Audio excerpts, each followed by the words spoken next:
अस्सलाम वालेकुम वरहमतुल्लाहि वबरकातहू। तो कैसे हो आप सब? अल्हम्दुलिल्लाह मैं बहुत अच्छी हूँ और मैं उम्मीद करती हूँ कि आप सब भी अच्छे होंगे।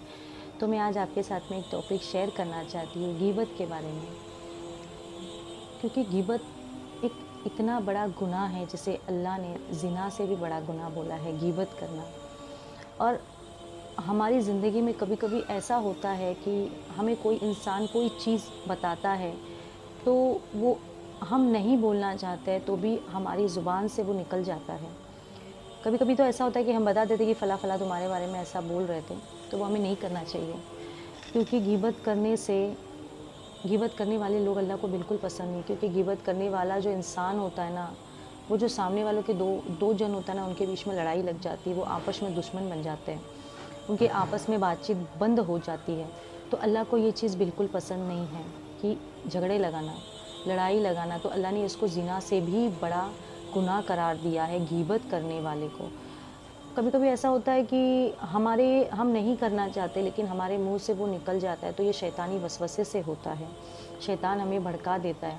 हमें कोशिश करना चाहिए कि जो इंसान अगर हमें हमें ऐसा लगता है कि हमारे से ये बात नहीं रह पाएगी, तो जो इंसान अगर किसी के बारे में बात कर रहा है, तो उसे ये बोला जाए कि मेरे सामने ये बात मत करो, या आप वहाँ से उठ के निकल जाओ। क्योंकि हम कोशिश करते हैं, लेकिन शैतान अपना काम कर लेता है आपस में लड़वाने का। मुझसे भी ये सारे गुनाह हुए होंगे कभी-कभी, मेरे से भी गलती हुई है, अल्लाह मेरे उस गुनाह को माफ़ करे। क्योंकि मैं नहीं भी चाहती तो टॉपिक में ना वो बात मुझसे निकल जाती थी फट से, और फिर ऐसा लगता था अल्लाह मैंने बोल दिया, अब क्या करूँ? और फिर मुझे टेंशन होता था कि अभी झगड़े होंगे। ये मैं पहले की बात बता रही हूँ, क्योंकि मैं अभी कोशिश करती हूँ कि मैं ये सब चीज़ों में नहीं रहूँ। जिस चीज़ से अल्लाह हमसे नाराज़ होता है, हमें वो काम ही नहीं करना चाहिए। मैं तो मेरी यही कोशिश रहती है। अल्लाह मुझे माफ़ करे कि मैंने अभी कभी किसी के बारे में अगर कुछ बोल दिया होगा। अल्लाह आपको भी माफ़ करे। आप लोग आज से तौबा करिए और आप लोग कोशिश करिए कि किसी की गीबत ना करें। यहाँ की बात वहाँ, अगर आपको किसी ने कुछ चीज़ प्राइवेट रखने बोला है, अगर आपके मुँह से फिर भी वो निकलता है, तो आप ला हौल वला कुव्वत इल्ला बिल्लाह पढ़ लीजिए, क्योंकि ये शैतानी वसवसा होता है कि वो हमारी ज़बान से निकाल देता है, और हमारी ज़बान से एक बार निकल गई कि सामने वाले को इंटीमेट हो जाता है कि फ़लाँ-फ़लाँ ने उसको कुछ तो भी बोला है करके।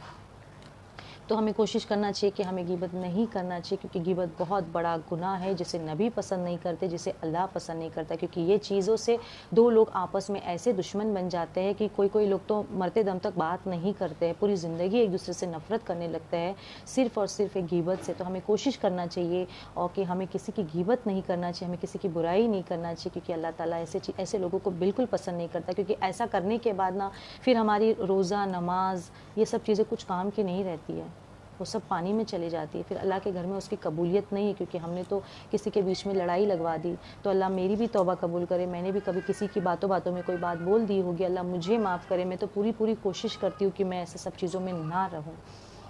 तो आपको अगर हम इंसान हैं, हमारे अंदर शैतानी वसवसा होता ही होता है। हम नहीं आपको पता चलता होगा कि मैं ये तो नहीं करना चाह रहा था, मेरे से कैसे हो गया? तो ये शैतानी वसवसा है। उसे कंट्रोल करने के लिए हमें रोज़ 100 मतलब एक तस्बीह 100 बार ला हौल वला कुव्वत इल्ला बिल्लाह पढ़ना चाहिए। तो इससे हमारी जो शैतानी वसवसा है, उसमें हम हावी नहीं होंगे, उनके उसमें भड़कावे में हम नहीं आएँगे, और हमारी ज़ुबान से कुछ बात नहीं निकलेगी। कुछ इंसान के खुद के भी कंट्रोल होते हैं, इंसान को खुद पे भी कंट्रोल करना चाहिए। अल्लाह के नाराज़ होने वाला ऐसा कोई भी काम नहीं करना चाहिए जिससे हमारा खुदा हमसे नाराज़ हो जाए। होप आपको ये वीडियो अच्छा लगा होगा। अस्सलाम वालेकुम व रहमतुल्लाहि व बरकातहू।